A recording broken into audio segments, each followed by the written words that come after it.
Hey, what's up, party people? Welcome to Irish Breakdown After Dark. I am Vince D'Addario. I am the football analyst here at irishbreakdown.com. And with me shortly will be Brian Driscoll, the publisher at irishbreakdown.com. And man, I don't know how some people that actually have, heart conditions deal with games like that. But personally, the emotions were like this pretty much the entire time. Look, again, and we said this after, Notre Dame won their first 4 games. It's a win, which is fantastic. You take it, you move on to the next, right? They've got 2 weeks before their next game. They need every bit of those 2 weeks to prepare. Not that I don't even care who the opponent is, right? You've got 2 weeks to prepare for the next opponent. It doesn't even matter that it's USC. It doesn't matter that it's a night game at home. None of that matters right now. This game was unbelievable. And I'm going to start with a super chat because I think that it absolutely hits the nail on the head. And that super chat comes from Kevin Dillon. Thank you, Kevin. Really appreciate it. He says, if Cone doesn't get benched, ND loses. And if Buckner doesn't get hurt, ND loses. Crazy. Could not agree more. I think we just started 2 minutes and 7 seconds ago, but that's the comment of the night right there because it's so true. Cone was completely ineffective when he was in there in the first quarter. Completely. I mean, the offense wasn't doing anything. It was ineffective like crazy. Tyler Buckner comes in, clearly gives this team a spark. Clearly, they opened up the offense for him, and he proved that he can run the offense. Now, there's still plenty of freshman mistakes that he made, and I think he proved to everybody that maybe, I'm not going to say he's not ready to be the starter, but he, when they came back out in the second half and at times during the first half, I mean, he was woefully inconsistent in his passing. Now, he made some beautiful passes. The one over the middle to Avery Davis was perfect. The throw to Kevin Austin, which darn near turned into a touchdown, was fantastic. Kyron Williams made a great play on that ball in the end zone because it was thrown behind him, but it was still a great job by Tyler Buckner to find him. Tyler Buckner played a heck of a game. I mean, he definitely sparked this team, and he led them on scoring drives, and he brought them back to where they needed to be, right? Excuse me. So, yeah, you're right. They don't win without Tyler Buckner, and they don't win without Jack Cohn at the end. The Jack Cohn at the end that we saw is the Jack Cohn that we know that he can be. He was standing tall in the pocket. He wasn't worried about the rush. They spread things out for him. It was an empty backfield. They went 5 wide.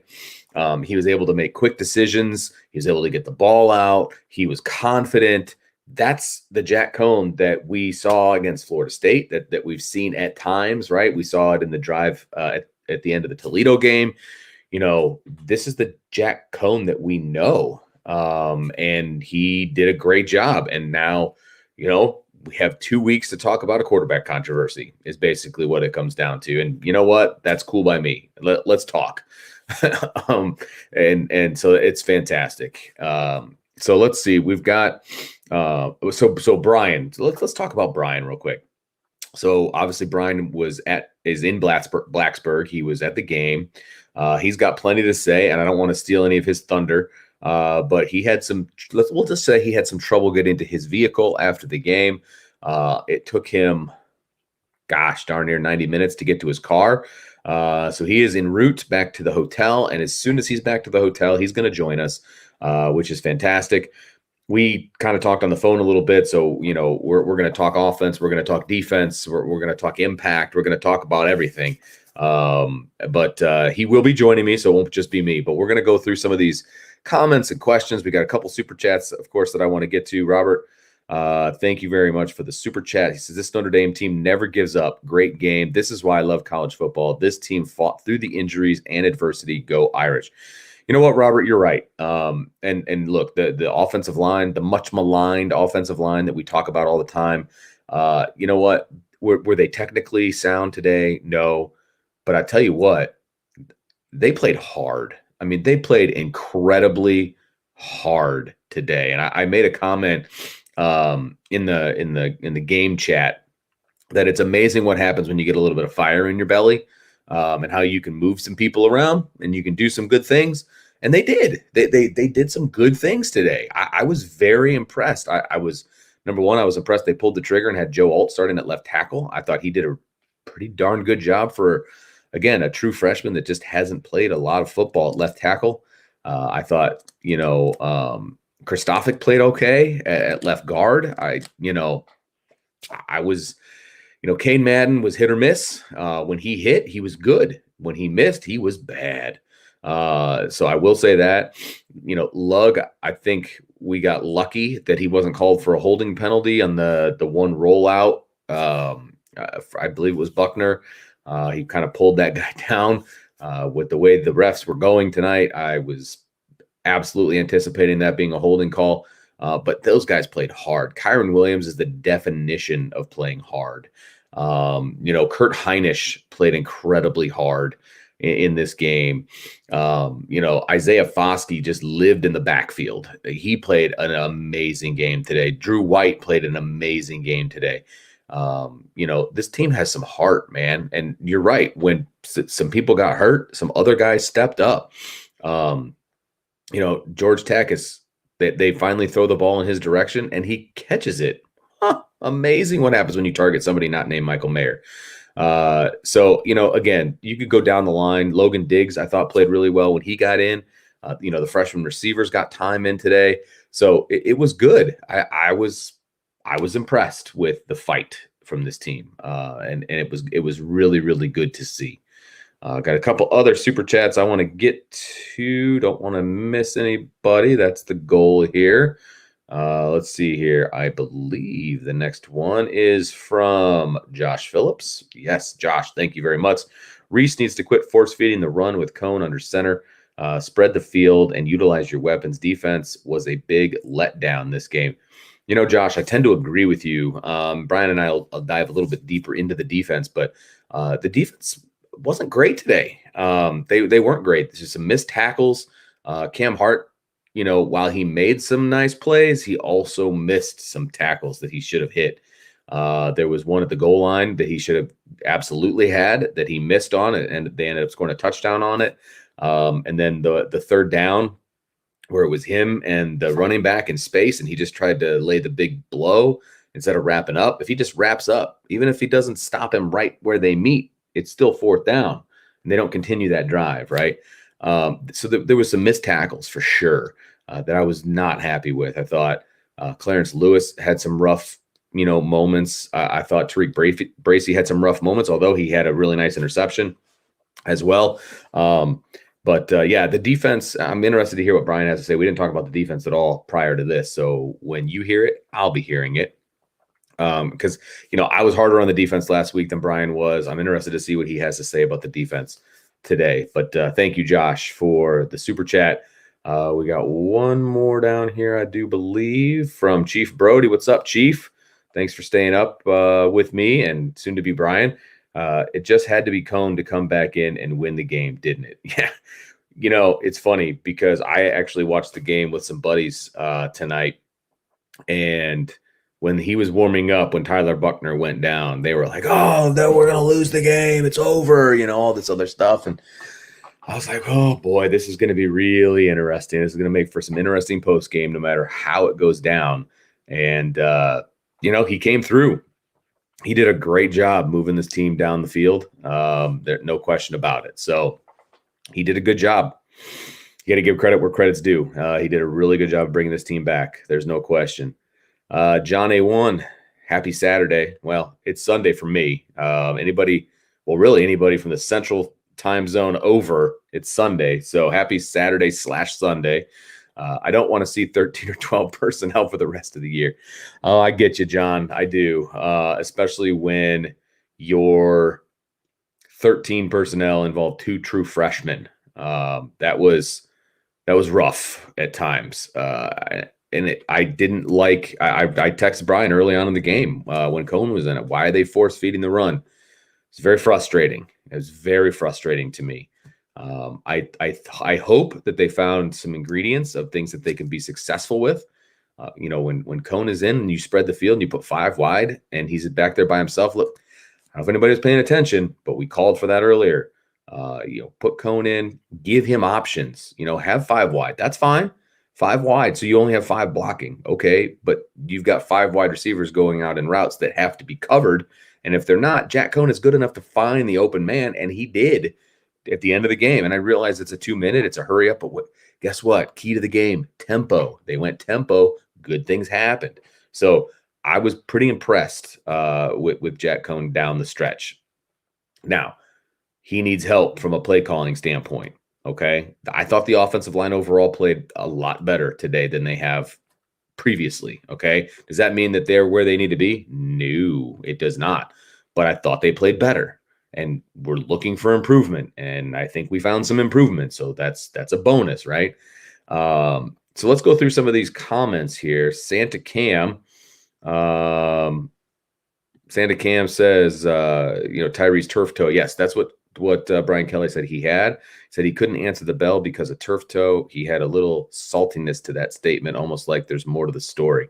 It's funny, Santa, I agree with you. I thought the same thing. Like, he couldn't answer the bell, and he sounded like annoyed, like he should have been able to. Which turf toe, I don't know if anybody's ever had that before, but it hurts like a mug. And when you're a running back and you need to make cuts, it ain't going to happen.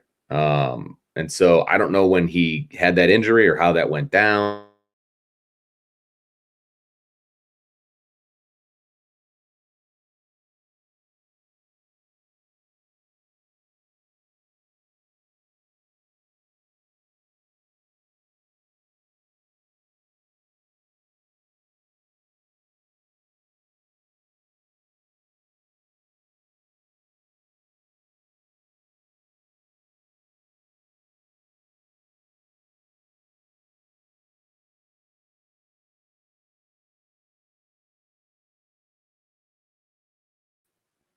And I'm back. Anyway, the Salerno kid's going to be back there, and he's probably going to be fair catching the whole time. So it's tough when Chris Tyree has to be out of the game for sure. Yeah, absolutely. We got another super chat from Chief Brody. I'm going to go down and grab here. Let's see. Sorry about the freezing. I see that. I'm back. Hopefully everybody can see me. I'm back.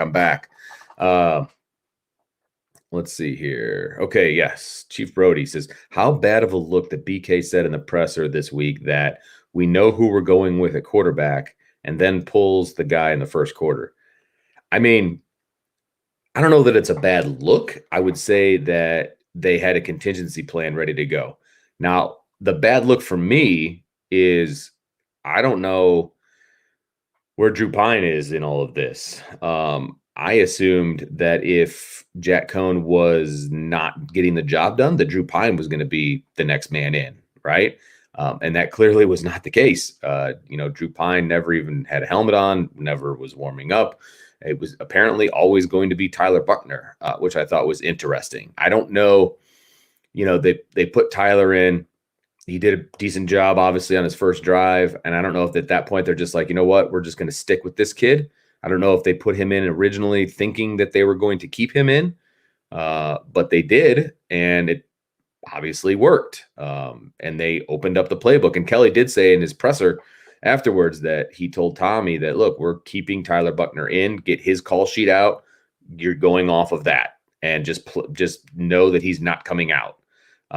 So I wonder when that decision was made and how they came about that decision. We'll never know the answer to that because Brian Kelly will never let us in on, that particular piece of thought process. You know what I mean? So, it worked out, obviously, but I'm just wondering what kind of doghouse Drew Pine is living in right now that he wasn't even considered maybe even to go in. But so, yeah, I mean, I'm interested to hear what Bryan has to say about that as well. Let's see here. Let's look at some other comments and questions and all that fun stuff. We got some Iowa in here. Jacob says, I don't think that we're in the position we're in if Pine started and Buckner comes in for his packages. Credit Cone for the last 2 series, but I don't think he should be the starter. Jacob, excuse me. I don't know what I think anymore because I thought that Drew Pine gave you the best opportunity to be successful in this game, but we knew that Jack Cone was going to start. But I stuck to my guns and I said that, I thought it should be Drew Pine, and I thought we would see Drew Pine when Cone struggled, but we didn't. And so it just makes me wonder kind of what the situation is, with the quarterback room. And look, Tyler Buckner, I thought did a great job. I think they opened up his package more, obviously, today. And I thought he answered the bell for the most part. Still very inconsistent. He's not an accurate passer at the moment. Some of that has to do with the fact that he's a true freshman. Some of that has to do with the fact this is his first real, extended time that he knew he wasn't coming out. And he made some true freshman mistakes. There's no question about that. It's going to be a bumpy road if you're going to stick with Tyler Buckner the entire time. Would I be completely opposed to that? No, I wouldn't be completely opposed to that. It's going to be interesting to see what happens over the next 2 weeks. And I'm sure Brian Kelly's not going to tell us anything because, it only benefits him for other teams to have to prep for 2 quarterbacks, 2 completely different quarterbacks, whether that's the Cone Pine situation or whether that's Tyler Buckner. They're 2 completely different types of preparedness. So it doesn't benefit Kelly. And he flat out said in the postgame, he goes, I'm not going to be naming a quarterback today. I'm not going to say anybody's the starter. So he's going to keep it loosey-goosey or whatever he said, during the week, which, is very just interesting to me. Oh, and it's yeah. Mm-hmm. Chief Brody says, is BK boycotting Pine because all the fans are calling for him? That's a really interesting take, Chief. I noticed that my light's not on. Hold on one second.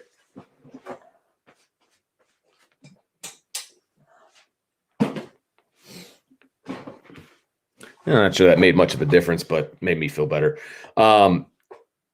It's funny because, the media was calling, I think, for Pine. Most of all, I think the fans were calling for Pine. And Brian Kelly has shown that he is absolutely willing to do the opposite out of spite. I don't know that he would ever, cop to that. I don't know that he would ever be honest about that, but I would not put it past him, to be perfectly honest with you. And I don't even know if he does it and he realizes that he does it. I feel like there's a definite possibility that he just put it in his head. I'm not starting Drew Pine. I don't care, what happens. I don't care, what the situation is. It's just not going to happen. And I don't know. I think that your guess is as good as mine, Chief, on that one. Let's see here. Brendan McGrath Music says, this win proves we have more natural talent than any team on our schedule and are being out-schemed and poorly prepared on game day. Look, my entire mantra the first quarter was that this team was not prepared to play. That's how I felt about both sides of the ball, to be perfectly honest with you. I didn't think this team was prepared. I don't know that it necessarily had anything to do with the environment. You're on the road. What do you expect? It's going to be loud. I don't know that Virginia Tech is, any crazier than anywhere else. They got their little pregame music, yippity-doo. That doesn't do anything for me personally. I felt like they were woefully underprepared. It was embarrassing at times, especially, to be honest with you, especially defensively. How are you not ready for jets and, things of that nature? And how are you getting outflanked defensively? And then the tackling was just very poor at the beginning of the game. I was very disheartened watching this team offensively and defensively to start the game. I don't know. It was not a good look on both sides of the ball to start things off. They were very poorly prepared, in my opinion, and I think that I still believe that. You don't come out flat like that if you're prepared to play a team. It's like they didn't watch any film of the opposition. Like they had no idea that they were going to run jet and they were going to, go to motion and they were going to try to outflank you who that was not some sort of inventive offense. I face an offense like that in high school all the time. I mean, it wasn't that impressive, and Notre Dame was allowing themselves to get outflanked and blocked. Now, I think there were some holds and some things of that nature, but again, you kind of allowed that to happen, so it was not good. It was not good at all. Mark says we found a way to pull it out somehow. A win is still a win at the end of the day. Hey, Mark, no one will agree with you more than me. That is for sure. Look, people were making fun of me last week because of the look on my face, during the post-game show. I don't have that look because Notre Dame won. And again, I've said this a million times. It's a lot easier to clean up your mistakes after a win. And Kyron Williams said that in the post-game. He's like, yeah, it's so much easier to be positive and to fix your mistakes after a win. Or maybe that was Drew White that said that. Either way, they're right. It's so much easier. And it's easier to criticize this team after a W. So, this team has lots of warts. There's no question about it.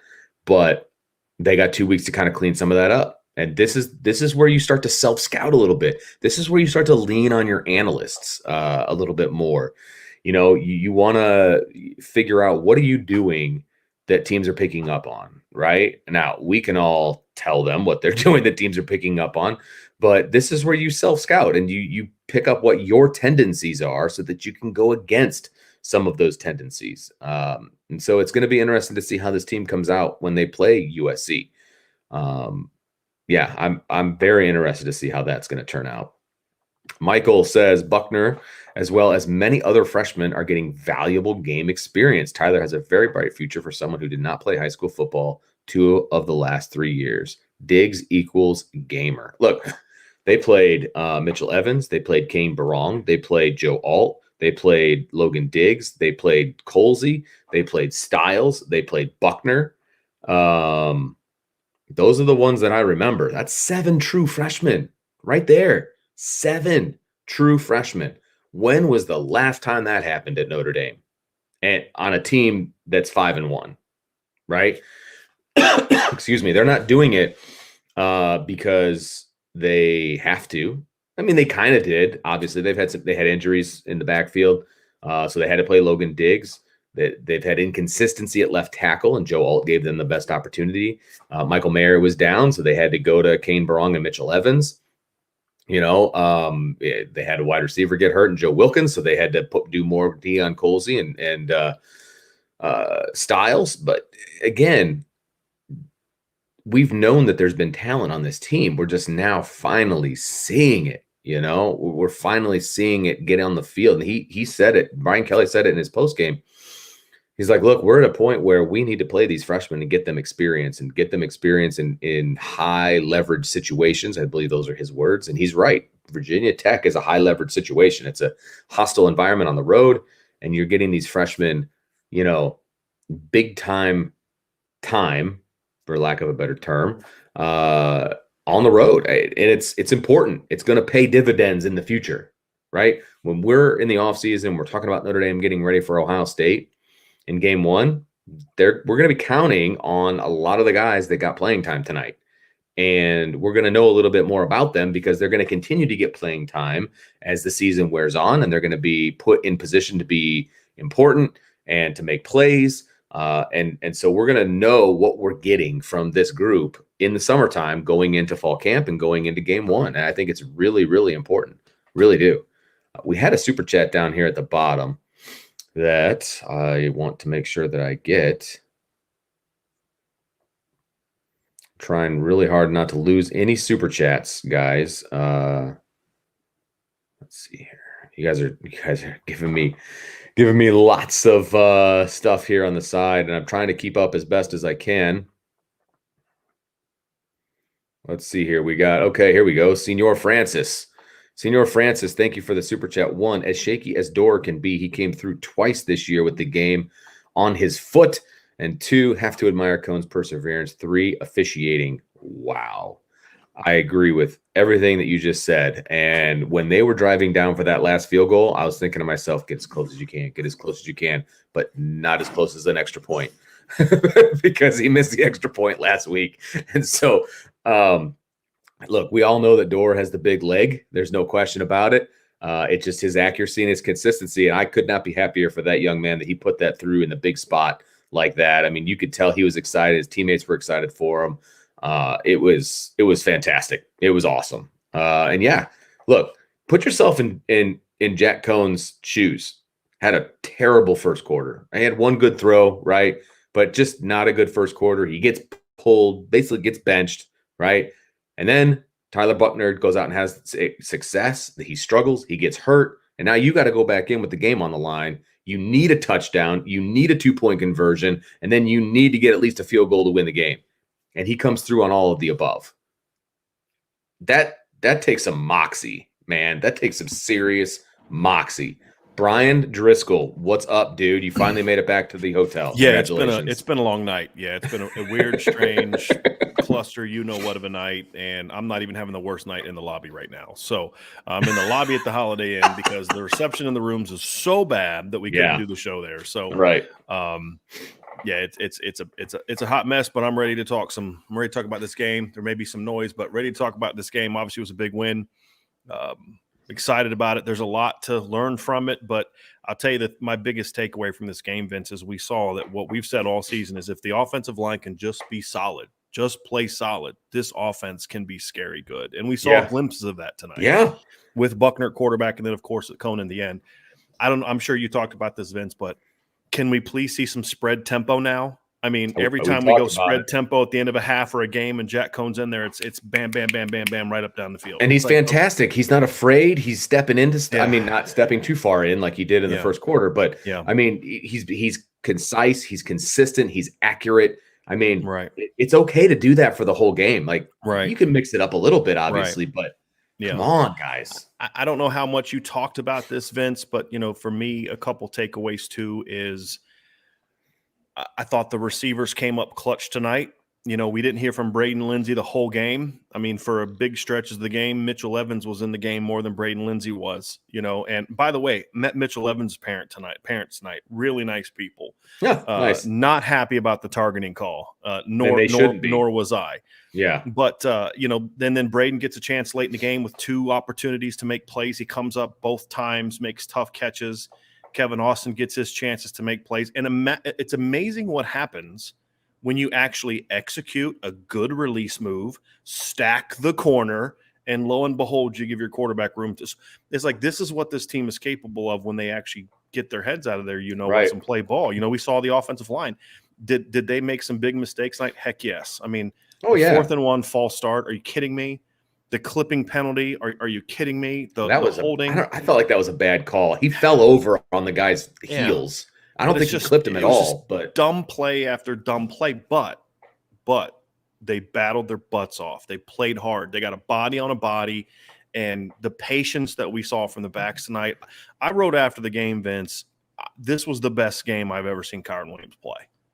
And his numbers weren't sexy. He had 70-something yards, averaged like 4 yards a carry. But his patience tonight to maximize every single yard available was impressive. You saw Logan Diggs finally get a chance to do what we've been talking about for a year that he can do. Great patience. His decision to take that inside zone all the way out the back door for a 10-yard gain was really impressive. But, again, it was a body on a body. And it allowed them to maximize the yards. And when they were able to do that, you saw this team could move the ball. Of course, it was mixed in with way too much, too many mistakes and things like that. But, when they were rolling, they were rolling. Yeah, we got a couple super chats I want to grab before we lose them. Mike Huff says, "Is Pine the worst practice player alive, or what?" Good question. We don't know. And that would be a question that I would love to ask Brian Kelly, but he'll never answer it. Did he try to date your daughter? Like, what is wrong? Like, why are you not playing Drew Pine? I was shocked that he didn't even get an opportunity tonight, to be perfectly honest with you. And then Christopher Slauson says, what happened to sticking to one QB? Well, one QB was struggling, and so they brought in another one, and then he got hurt, so they went back to the first one. So I think his plan was to stick with one quarterback. It just didn't work out that way. And, that is part of football coaching is you have to adjust on the fly based on everything that's going on. And I think Brian Kelly actually did the right thing. I was just surprised that tell me if you think I'm wrong here, Brian. I think that he put in Tyler Buckner because he was looking for a spark, right? In his normal package, he was going to have him in for a series, and then he was going to go back. But I think that series went so well that he's like, you know what? We're sticking with Tyler Buckner. I don't feel like he put him in thinking that he was going to keep him in the whole time. I don't have a clue what's going through Brian Kelly's head, nor am I going to pretend to know what's going through his head at quarterback. I mean, look, and tonight I don't even know if I can even blame him for what he did. I mean, Jack tonight early in the game, he was stepping into sack. He stepped into a sack on 3rd and 7. He wasn't going through his progressions. He made one nice call, but I mean, I don't even know what they're doing at quarterback. I don't think Brian Kelly knows what he's doing at quarterback. I just think tonight was kind of like, let's roll the dice, and tonight it came up the way you wanted it to come up. So, yeah, I think there's a couple of Virginia Tech fans are a little salty about the game. They saw that I was doing a show. They decided they were going to get real loud for a couple minutes. But, at the end of the day, Vince, is they Tyler Buckner made some plays tonight. I know you talked about this, but we saw tonight the potential he has. Yes, absolutely. We also saw tonight that I don't know if he's ready to be the full-time guy yet. I mean, it's funny after the first couple drives, people are like, oh, are you wrong now? Are you ready to admit that you were wrong? He's a full-time guy. And I'm like, no, I just didn't respond. And then they come out the second half and he shows, okay, yep, he's a freshman. Kid's got tremendous talent. I thought he made some great throws. That backside seam route to Avery Davis was beautiful, the go route. And the thing I like too is when he knows what he's doing, he's decisive and accurate. I mean, he got those 2 balls out to Kyron on the touchdown drive. They were really impressive. Yeah, no, I agree completely. And I thought that he was inaccurate at times, but I thought his receivers kind of bailed him out at times as well. And that's what I was asking for. That was one of my keys to the game is the receivers have to step up. You've got to play better. You've got to make your quarterback look good, right? And I thought at times they did that. I really liked the battle that Kevin Austin had on that long throw. I mean, they were hand fighting, and the coverage wasn't bad. But he won because he stacked them. Right. That's the whole point. No question. He won because he stacked them. It's amazing what you can do when you have a well-executed route. Yes, absolutely. And it was fantastic to see. And I thought the receivers overall played well. There were some balls that, what was it? The 2 consecutive passes there by Tyler Buckner. They weren't perfect, but they hit the receivers in the hands. What were your thoughts on that particular sequence of events there? I'm not gonna be able to go right now, Vince. Just keep talking. There's a lot of noise in the lobby right now here. Okay, fair enough. All right. So I thought that, they weren't the best passes in the world. I thought he rushed them, and I thought they were fastballs when they didn't need to be fastballs, like that kind of a thing. But you'd love the receivers to make a play there. You know what I mean? DBZ has a super chat that I want to throw up. And Tommy, thanks for the super chat. I think Brian's being safe. I think we're okay there. Yeah, I'm definitely being safe. It's just, Yeah, but DBZ says, call me crazy, but Kelly is stubborn enough to not to play Pine because ND Nation wants him. Yeah, and she's like the 5th person to say that, and I would not put it past. Can you disagree with it though completely? You can't, right? We talked about that. Somebody else had something in the chat earlier, and I have to say I can't necessarily, and I don't even know if he consciously does it, Brian. I did say that. Like, I don't know that he lays in bed at night and he's like, okay, how can I screw the media tonight? Like, I don't know that he thinks like that. Maybe he does. Mm-hmm. But I felt like he gets it into his head. He hears it enough that he's like, no, I'm not doing that. And that's not what I want to do. That is definitely possible. So, Mike Huff says, guys, I thought the O-line took a big step. I agree. I actually If thought, the offensive line can play like this the rest of the year, Vince, this yeah, offense is going to be pretty good. Like, look, yeah, were there mistakes tonight? Yeah, you got to get rid of the stupid penalties, right? yes, Like, you've no got a question. 4th and 1 and you false start. Like, you can't do that. Right. But if they can battle like this, and again, there's a lot they have to correct. Yeah, But tonight was somebody, he said, was it a big step? Yeah, it was a big step. it was. There's still a lot to get better on. Hopefully you can build on this momentum. But look, they battled. They battled. That's the thing, is they played hard. They played physical. They battled. Absolutely. Yes. I still think there's an argument to make that there's different personnel you need to get going. But they battled. I mean, they did. They got after it. They competed, and that's all you ask for. That's what we've been saying all year. Just get a body on a body, because last 2 drives, games on the line, offensive line gave Jack Cohn all the time he needed. Yeah. I mean, exactly. Look, that's what you ask for, right? When it matters most, come up big. No question. And that's what you look for. No question. And they certainly did that. And hopefully this is the beginning of something. And then now it's cleaning up the silly mistakes. That's going to be the other thing, is cleaning up those silly mistakes that led to the stalled drives, and it was multiple. I mean, it was quarterback at times, it was the line at times, it was the receivers at times. But I thought the receivers had a pretty big day. I just like that Virginia Tech proved to Notre Dame that you can actually run jet sweeps and they can be effective. I thought that was good. Okay, so somebody came in the chat and they said that they were, I can't remember if they said it or I just agreed with it or whatever the case may be, but the fact that I felt in the first quarter that Notre Dame was completely unprepared on both sides of the ball. That's the way it came off to me. Really the whole first half, I felt that way. I mean, they were able to hit a couple big plays, and I think that Tyler Buckner sparked them a little bit, coming in and providing some energy, but they look completely defensively, I thought they just looked. It's like they'd never seen a jet sweep before. Yeah, they lost contain all night. I thought that was the thing. I don't know if you've kind of just focused on the offense yet, and you want to kind of move on to the defense. We can do that, but yeah, I thought the defense tonight looked out of sync at times. They were dominant up front all night. And so what happened was they tried to run their inside zone, outside zone, and off tackle stuff early. And what was happening was Myron Tungavaloa and Foskey on the weak side and Justin Adamiola were just blowing up the edge. I mean, just the edge setting early tonight was just really good early on. And Virginia Tech was like, yeah, we can't run between tackles. We got to get outside. We got to get outside. And then when that got them outside, then that opened up some run lanes and some quarterback scramble lanes up the middle that I thought were effective too. So, that's called good coaching, and you speed outside. I thought they had some really well-designed plays tonight. They got Notre Dame out of sync. I just think at times defensively, they're just still trying to do a little too much formationally. It's like, just stop being cute. Yeah. Just up with your front four and dominate. Because when they turn Isaiah Foskey loose on the edge, they couldn't block him. And I don't even, so I know we've beat this horse to death, but when they line Isaiah up at linebacker and he comes, right? He's not as effective because he's usually coming from like a defensive tackle area.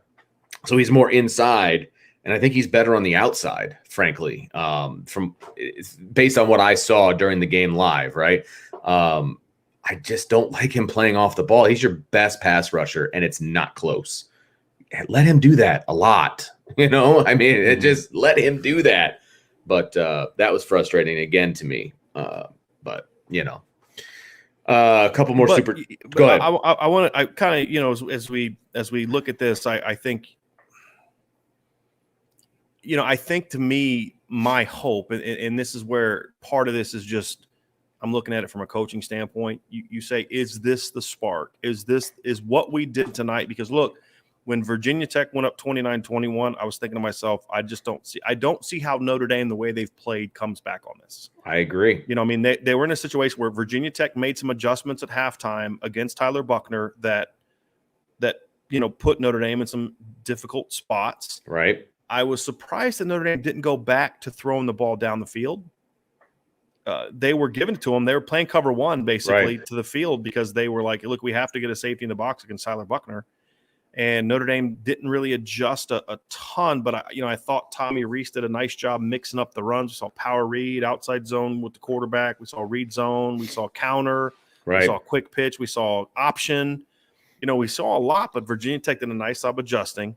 But when they went up 29-21 and it was clear that they had kind of figured the offense out with Tyler, I didn't see them. I didn't see them coming down and scoring. Yeah. Notre Dame again. And absolutely. That's, Jack comes in and just, I know you guys have talked about it, but just, I wanted to say just kudos on that kid for staying locked in, staying engaged, and just coming in and just, hey, let's go. Yeah. Let's do this. And I like the play calls too on that last series. I mean, you had the check downs. You're running some backside. I mean, they hit 2 backside seams tonight, which we've been begging for.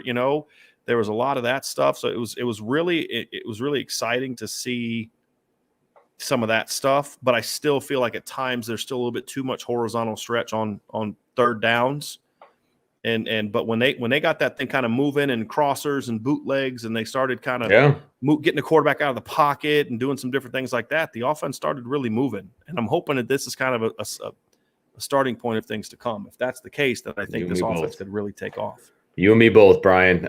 Kevin O'Neill going from he's taking the super positive route. He says, any chance for the playoffs if we go 11-1? You guys rock. Go Irish. It's going to be tough. I mean, look, it doesn't hurt that Alabama lost tonight, but Vince, there's going to be a lot more of that, though. Yeah, there's going to be a lot more losing. Do you think that there's enough meat on the bone of this schedule, though, for people to be like, yeah, Notre Dame deserves to be in the Final Four? No, not right now. But this is my whole point about how I think this season is going to go. There are a lot of weird things that are going to happen. I said before the season, Bama's going to take an L in the regular season. I had Texas A&M as the game they're going to lose, and then I watched Texas A&M play, and I was like, they're not going to lose to Texas A&M. Right. I mean, it's just going to be that weird year. I mean, you look at the 3 Big Ten teams that are under 4 Big Ten teams that are ranked ahead of them. 3 of them play each other in the regular season. There's like a round robin of that they've yet to play, and then those teams then have to go play Iowa in the Big Ten championship game. I mean, the Pac-12 doesn't have any undefeated teams left, right? Oregon lost to Stanford. Notre Dame's got to play Stanford. I mean, there's a lot of weird stuff left. That's fair. I'm not worried about the playoff right now. No, if I'm being honest with you. I'm worried about beating these next couple opponents. I mean, they start stringing some of these. But here's the thing. Here's the other thing too, Vince. They're not going to make the playoff winning a bunch of 3-point games and 6-point games, and they're going to have to use this to go out and springboard to say it's time to start putting some whoopings on people. Yeah, and. But to your point, like North Carolina losing tonight to Florida State, that does no favors for Notre Dame. No. USC catch another L, that does no favor. I mean, who's the best team left on Notre Dame's schedule right now? It's Stanford? Virginia. Oh, Virginia? Okay. At 4-2. Yeah. Yeah, exactly. And that's the problem. I mean, that's my biggest issue right now, as far as them making the playoff. And right now, I don't want this team in the playoff. I want this team to focus on USC. And you, it's funny. You and I are such coaches. We're like, next game, man. Do you want to know every week? Like, yeah, that's what I'm worried about. To me, it's like, look, there's a lot of we're excited about this win, and I'm fired up about this win. Yeah. And I'm fired up by the maturity that this team showed late, and it was a great team. It's the second time in 3 games we've seen a sequence of great team ball. It was the offense making the stop. The 2-point conversion, which I thought was so great to see Jack and Kevin both make that play. Holy smokes. And the line giving them time. I mean, it never got near him. Right. Then you see the defense come up, make huge stops after that. Then the special teams, the offense comes down. I hated the 3rd and 1. I hated the play calling at the end of that drive. I hated the 3rd and that was the big knock on the offensive line at the end of the game. It's a 3rd and 1, and you couldn't get a yard. Right. But I didn't like that play call either. So, I look at it and I just, but they got it done. And John Doerr nails it. So the special team steps up. And then the coverage on that kick return, because they had been getting big returns all night. Yes, they were. They were averaging about the 30, 35-yard line every return. Yeah. And then they just come out and just blow it up. I was like, okay. Xavier Watts made 2 big-time tackles, and Bo Bauer was down there too. All I could think of, though, every time I saw Xavier Watts making a tackle was like, he could be playing wide receiver right now. But hey, I got to say something real quick. Our man Ladarius jumped in tonight. That's I got much respect for him tonight. Yeah, man. He jumped in. His team. He's feeling tonight how we were feeling last week. So we're there for you, brother. Okay, so you were with us last week when we had our rough day. We're with you tonight, but But I mean, it was one of those things, Vince, is they can't play like this and keep running the table. This is the whole Agreed. point. Agreed. The margin for error is still too thin because of it's mistakes on defense. I mean, there was a play where, early in the game, Justin Adamiola, I think, turns the wheel route loose by the tight end. If it wasn't pressure, it might have been a bigger play. They had the 3rd and long the quarterback scramble where you had Bo Bauer and Justin Adamiola running together, chasing I don't know what. Yeah. As the quarterback takes off. You have a 3rd and 15 that the quarterback turns into a touchdown run because you lost contain. There were so many things that went wrong tonight, turnovers, and they still went on the road and beat Virginia Tech. Yeah. Right? But you can't keep doing that week after week. That's why I'm not worried about the playoff right now. I'm not worried about all those other things. It's about there are things you got to fix on your team. But again, I think that speaks to how talented this football team is, Vince, that they can still play the way they played tonight and win the game. I think it says a lot about the talent of this football team. I think defensively, the one thing that bothered me so much was the fact that they have allowed the quarterback to run in on a naked boot or an outside run or whatever at the end of games 3 times now this year, right? I think I have that right? How do you let the quarterback get outside of you at the end of the game, like when the game is on the line, to score a touchdown 3 times in 6 games? Like, that's mind-blowing to me how they allow that to happen. And it's been different ways every time. Yeah. But it was like a boot. It was a boot on Cincinnati. It was just a read zone against Toledo. And then tonight it was just a scramble. But still, it's like, come on, guys. It's still, I'm agreeing with you. It's like if you take away the quarterback runs tonight, Virginia Tech has no offense, basically. I mean, outside of some jet sweeps. I mean, and like I said, there was a lot of mistakes tonight. And I didn't even do a game observations about the defense because it was such a weird performance. Because at times I was like, man, they're just dominating Virginia Tech. And then I look up and I was like, oh, they got 29 points. Because they just again, 7 of that was on the offense. It was a pick 6. Yeah. Right. But it just, 6 of it was on the offense because they decided to go for 2 and didn't get it. Interception. So 6 of it was against the offense, but it was just such a weird game. I'm like, I got to go back and watch the film because it was such a weird game. Like I was trying to figure out like where they were blowing things. Like, but then it was just, there were sloppy things. Like you're getting ready to get a 3 and out. That first scoring drive of the 3rd quarter. You're about ready to get 3 and out. Yes. Hart's there. Just wrap up and tackle. Wrap it. You don't. It's caught between the hit and you don't need a big hit there. You can't make those kind of mistakes, right? Yeah. Because those kind of mistakes could get you beat. But again, it didn't get him beat. But you can't keep doing that week after week after week because here's the thing. You gave up 23 points to a team that scores about 23 points a game. I mean, this is not a good Virginia Tech offense. We said it all week. There's some better offenses coming up on the schedule. So, again, there's a lot to clean up. But that's why the bye week and for Notre Dame is coming at the perfect time. You're going to get healed up. Jacob Lacey gets to get healed up. A lot of guys get to get healed up. Michael Mayer gets to get healed up. Tyler Buckner gets to get healed up. And now it's about figuring out, okay, how do we clean this stuff up? And then offensively, how do we build on this? How do you build? That's what you say as coaches. How do we build on this? How do we take this offensive line performance? Okay, guys, we did a lot of great things, but there's 5 or 6 things we still got to clean up tonight. Sure. You know what I mean? And those are that's the next step. But I thought the pass pro tonight, I mean, they gave up what was it 3 sacks tonight, Vince? 2. But one of them I felt was on Jack Cohn. It was 100%. He walked right into it. I thought Buckner got sacked tonight. He just got tackled. Yeah, the official stat, I'm looking at him right here. It was 2 sacks. 2 for 12 yards. Yeah. And one of them's on the quarterback. I mean, he had a comeback backside, he just locked in on the front side, and he kept climbing and climbing and climbing. There was no reason to climb in that particular instance. And, Andrew Kristofic's taking his guy where he's trying to go. He can't know that the quarterback's stepping right up into that. So, absolutely. And that was the last series for Jack until the end of the game, but he came in and I'm hoping that Tommy Rees sees this, say, you know what? We want, because they clearly want Jack Cohn to be starting quarterback, which is fine. I'm fine. I get it. Whatever. But you've got to say, okay, when has he been good in this season? Yep. Even against Florida State, it's when we go tempo. It's when we spread the field. It's when we take shots. It's when we're pushing the ball vertically, when we're getting the ball out quickly, when we're going free releasing and getting the backs out in the backfield. That's when Jack Cohn has been at his best. It was that way against Florida State. It was that way late against Toledo. It was that way in the second half against Purdue to a degree, but they were pushing the ball down the field against Purdue, and then it was tonight. Yeah. And so I'll tell you, it is not easy for quarterbacks to get benched like that and stay engaged. Yes, that's gonna hard. Yeah, that's an underrated storyline here, and maybe people are gonna hit it, but to me, the fact that he was still engaged and he was still in that game and he was able to come in. I mean, Brian Kelly trying to be funny again in the post-game press conference was, he was our closer. He's our Mariano Rivera, enter Sandman. And then he goes like that. He goes, see what I did there? I'm like, okay, dude, we know you. When you have to explain, when you have to tell people you told a joke, it's not a good joke.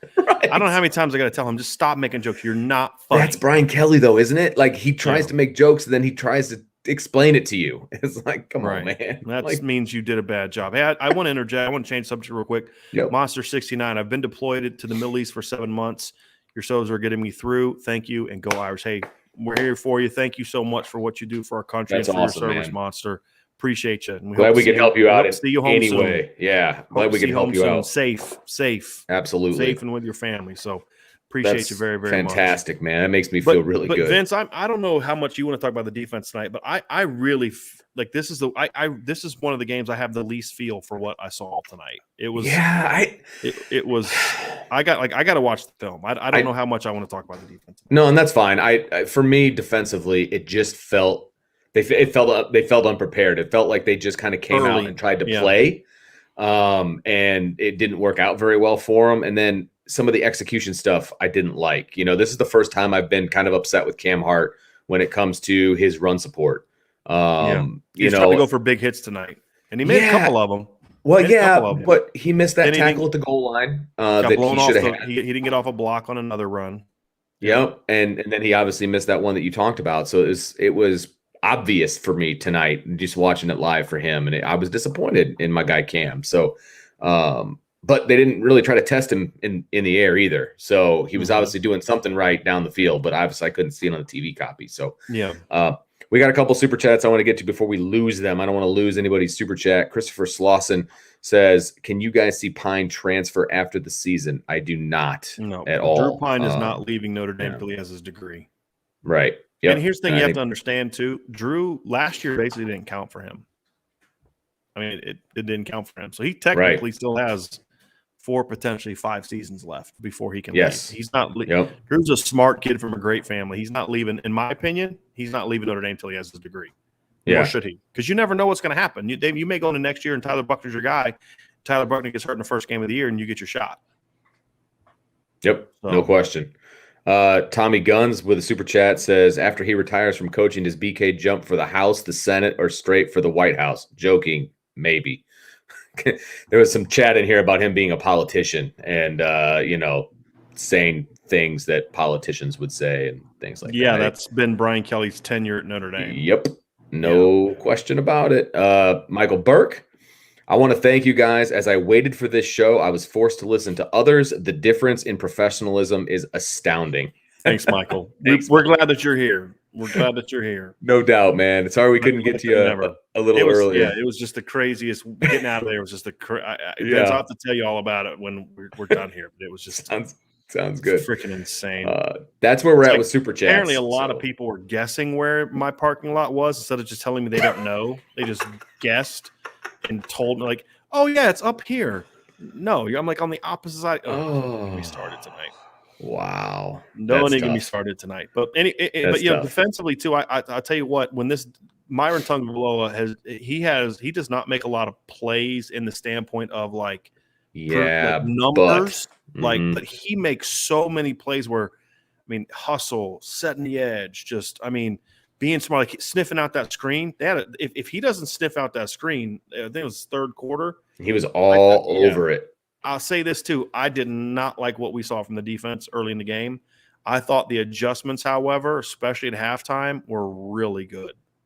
Because again, if they execute in this third quarter Virginia Tech doesn't score. I mean, Cam Hart, they've got that played perfectly, and he makes that mistake. And then I think you had like the last touchdown, you had the personal foul on Kyle Hamilton, which I thought was a little, He only had one step. Like, I don't. Yeah. How are you supposed to stop? I mean, he laid a good hit. Maybe you just do one of these. I don't know. Yeah, but I mean, if I was a coach, I'd say, dude, fellas, there's a lot we got to clean up, but I'm proud of you. Tariq Bracy getting beat a lot early, falling down on one play, being late to that pick. But then third down, and he steps in front of that ball, and he reads it perfectly and picks it off. He had a great. Wasn't he the one that made that special teams tackle at the end of the game? I thought that was Tariq that made that tackle. I'm pretty sure it was Xavier.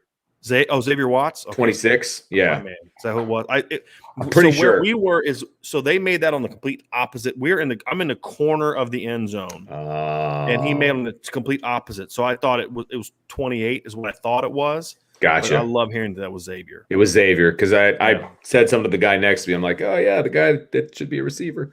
Yeah. But yeah, he made a couple plays on special teams, which was fantastic. So love it. Yeah, absolutely.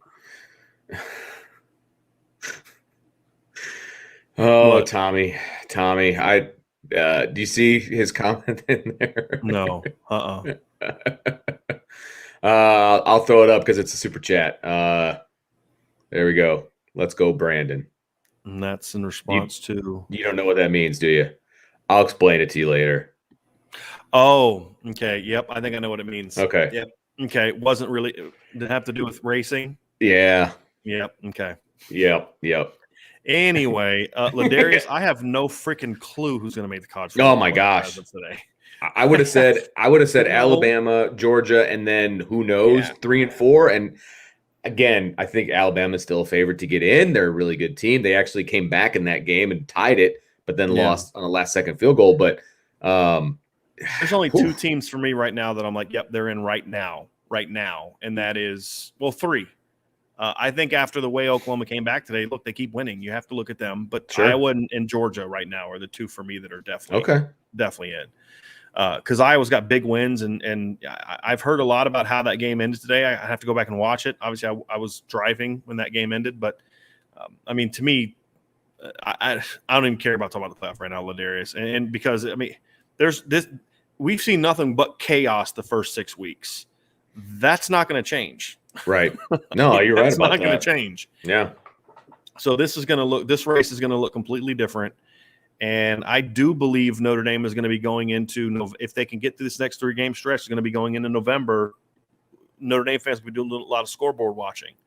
I just feel like I don't want to get too much into that because if they don't start playing better, it won't matter. They're not going to get into the playoff winning a bunch of games 32-29.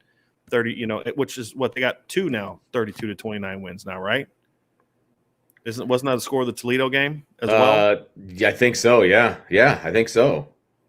So you're not gonna have a great resume when that's the case. So yeah, absolutely. Anyways. Sorry, my kid was asking for screen time because he's still awake because of me. It's okay. Yeah. But anyway, again, I don't have anything really more to say defensively. I thought special teams, I thought were fantastic. Honestly, let me take that back. Parts coverage on the kickoffs were not good until the end. Their last 2 kickoffs were fantastic coverage wise. Let's see here. The punts, I thought Jay did a great job tonight. I thought he did great. No returns. I mean, they got no return yardage, basically. Yeah. Dora came up big, man. Yeah.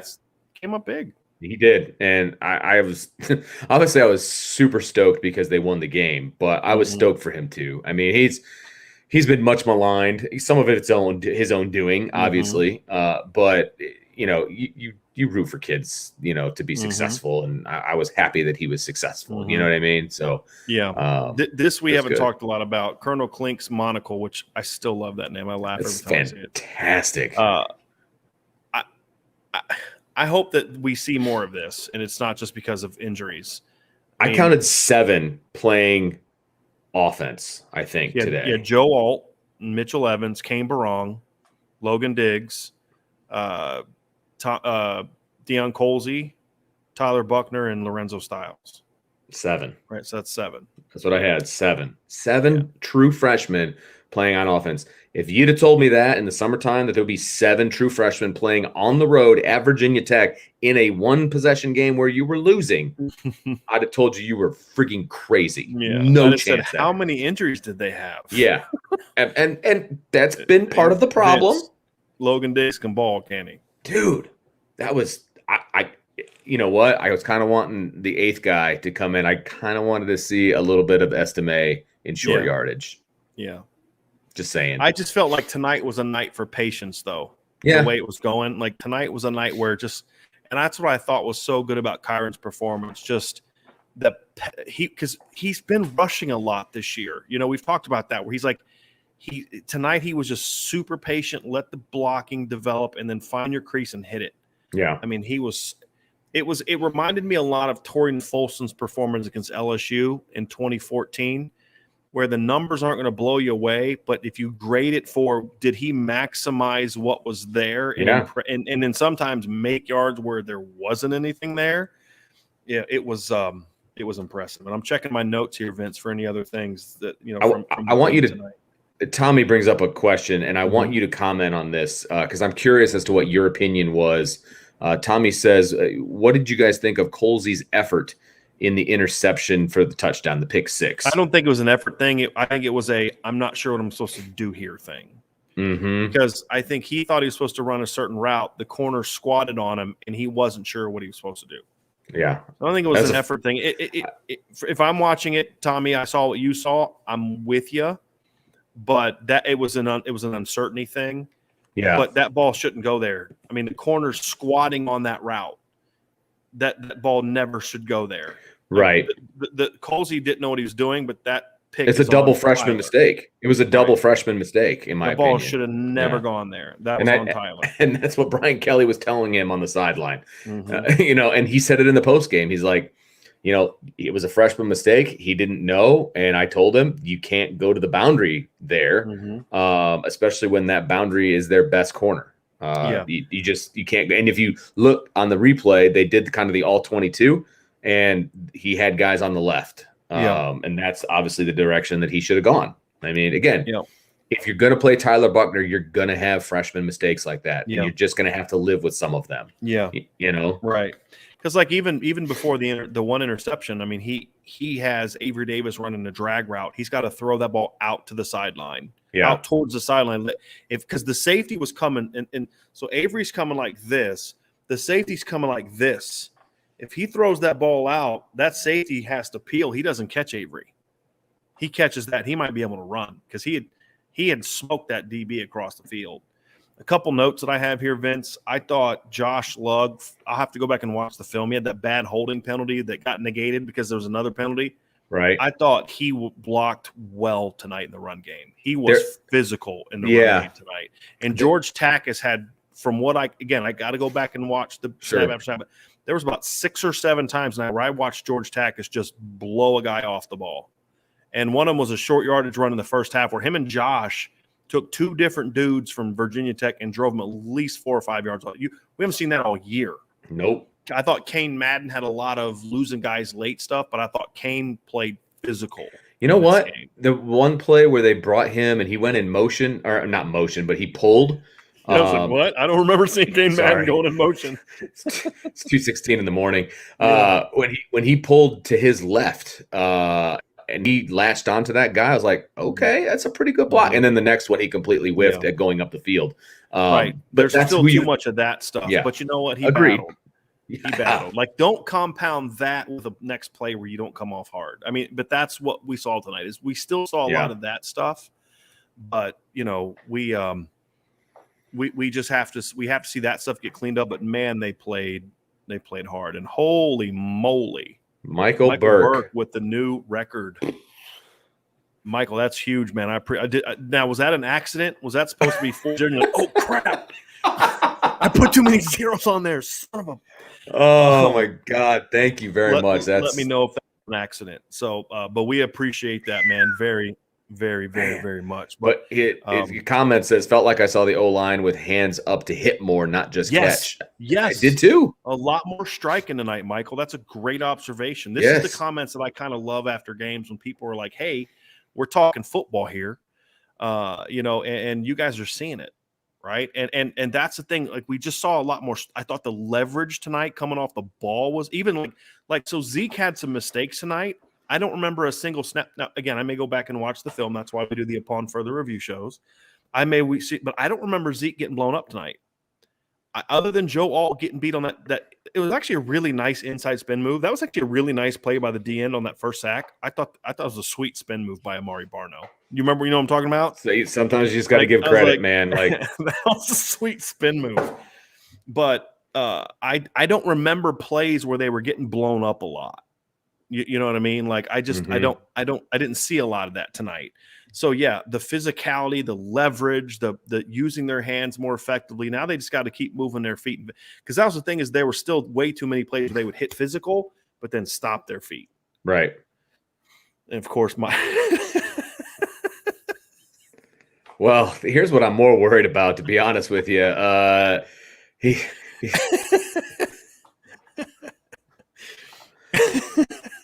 says that was a total accident, which sorry. Okay. If you're serious about that, give me a call. All right, shoot me an email. All right, we can absolutely, rectify that's part of that. No doubt about So that. just, but shoot me Angela bringing the heat here. Shoot me an email at brian@irishbreakdown.com, Michael. Okay, and we'll get you taken care of. Oh man, okay? So that's funny. But look, and Colonel Klink, he says the improvement on the O-line was the number one fundamentals, number two being assignment correct, number three getting the right five guys, or all of the above. Mm-hmm. I think he's asking. So he says, was it fundamentals? Was it being assignment correct? Or was it getting the right five guys, or all of the above? Mm-hmm. Yeah. I think it was a little bit, I think it was more 2 and 3. I think it was more 2. I think that's what it was. I think it was 2, and then I'd go 4. Playing harder. Yes. I don't think the fundamentals were necessarily that much better. I think there was some improvement there. There's still a lot of work to be done. Leverage was good, using hands more, still stopping their feet way too much, still turning too much. Right. But I thought the fundamentals were better, but I wouldn't exactly call them fundamentally sound. I think they were assignment correct for the most part, and I think they played their butts off. Yeah. Right. Absolutely. So, yeah. Okay. Yeah. Any other thoughts, Brian? No. I mean, it was a good win, and I'm looking forward to. Well, I'm going to go to bed after this, and then when I get up in the morning, I'm going to, I'm going to break down the film, because, look, here's the thing about this team. This Notre Dame team tonight won a game that a lot of Brian Kelly teams in the past would have lost. Absolutely. When you turn the ball over twice, when you let them score a touchdown on a 3rd and 15, when you completely whiff on a 3rd and 5 where you're about to get a stop and you let them go down and score, you throw 2 picks, you have a 4th and 1 that gets negated because you have a false start. I mean, you make the mistakes that they made tonight on the road. Yeah. Most teams lose that. Yeah. No question. And so that's kind of what I was pleased to say. They found a way to win. Right. And a lot of it there was a ton of mistakes tonight.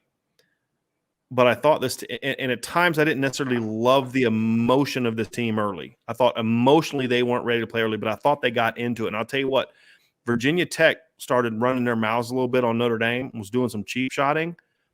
Last week, Notre Dame didn't respond to that very well. This week, they did.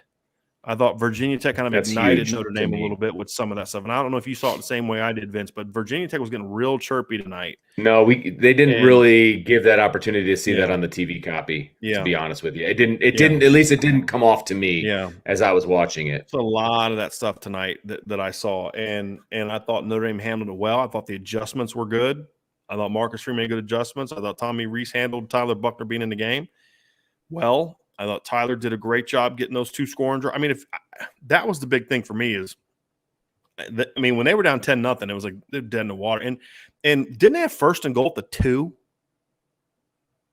I mean, what a great job by Yeah. the defense to make a stop when they were at least inside the 5 on 1st and goal. Tremendous job by the defense to hold up and hold a field goal there, which allowed the offense to kind of get them back in that game. Right. So really good team win tonight. A lot to clean up, Vince. A lot to clean up. I wish the head coach could just enjoy the win and not make those little petty comments to kick off the press and he was conference. like, he's sitting in there like, doing one of these, and it's like, okay, man, we're gonna find something negative to write about. Yeah, if you'd have lost tonight 24-13 and played with no emotion, yeah, we'd have had something negative to write about.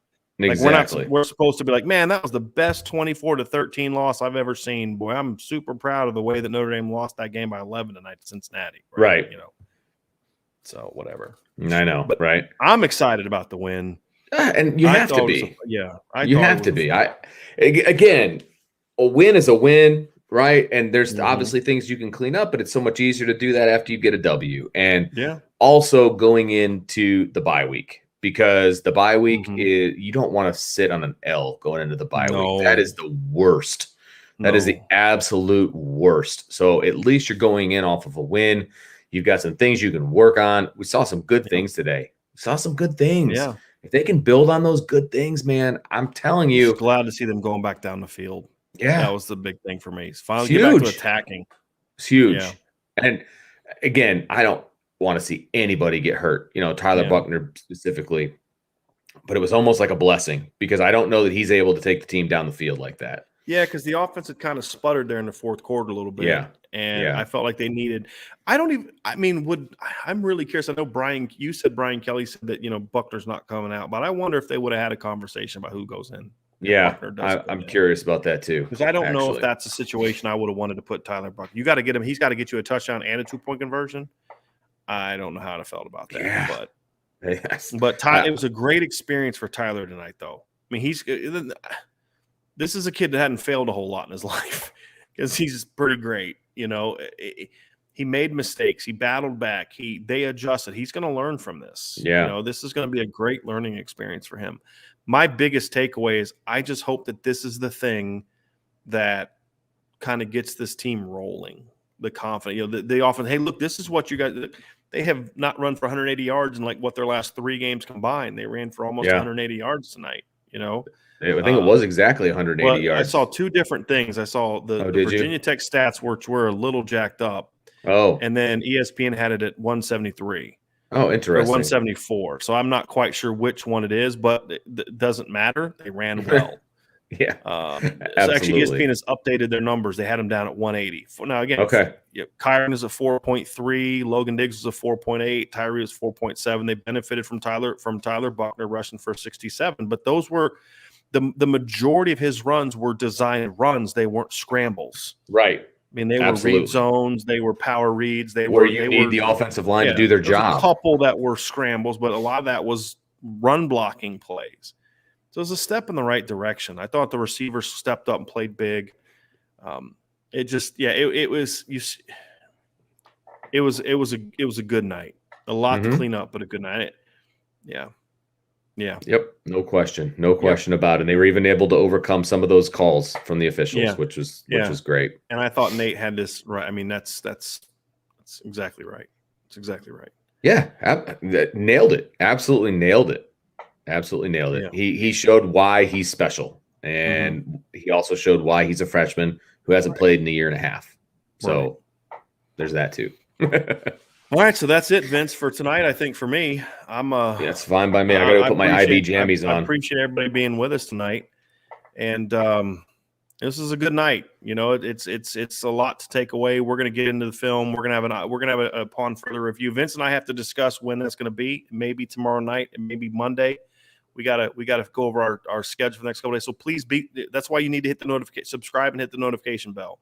And if you are on Twitter, follow me on Twitter at Coach T178. I will let you all know tomorrow afternoon kind of what our plan is once Vince and I talk about whether or not we'll do the upon further review tomorrow night, whether we'll wait till Monday to do that. We may have 2 shows. We're kind of working through some things right now because we've had some things come up that we got to figure some things out. So, we'll let y'all know, but we're definitely going to have that show. We're going to kind of figure out what our bye week plan is going to be. We're going to kind of do like midterm grades, things like that, just kind of where they are, because they're halfway through the season at 5-1. Crazy. For all the crazy bad that has happened, Notre Dame is 5-1, and I mean, they're 5-1, and they're going to be able to go out and make some improvements and hopefully continue to win. But no doubt, the schedule is there for them to continue rolling. But they have to make corrections because they can't keep winning like this after week.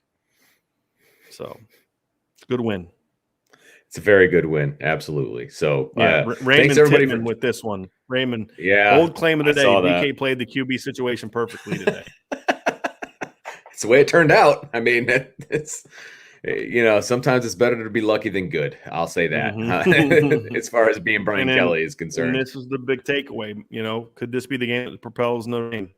That's what's going to be fun to discuss the next 2 weeks, Michael. Yeah, definitely going to be fun to discuss. Much more fun to discuss than after a loss. Yes. I will say that. So I will absolutely say that. So thanks everybody for joining us, staying up late with us. I don't care what coast you're on or wherever you're at, you stayed up late. So we appreciate it. Yeah, it's late. Or it's early in the morning if you're out in the, Afghanistan or Middle East or in Europe where we have so a couple of y'all, it's, hey, good morning. Yeah, right. Enjoy breakfast, going to bed. Yeah, exactly. So we appreciate everybody hanging out there with us, and we'll talk to you soon. Make sure you hit that notification bell so you know the next time we'll be in. Take care.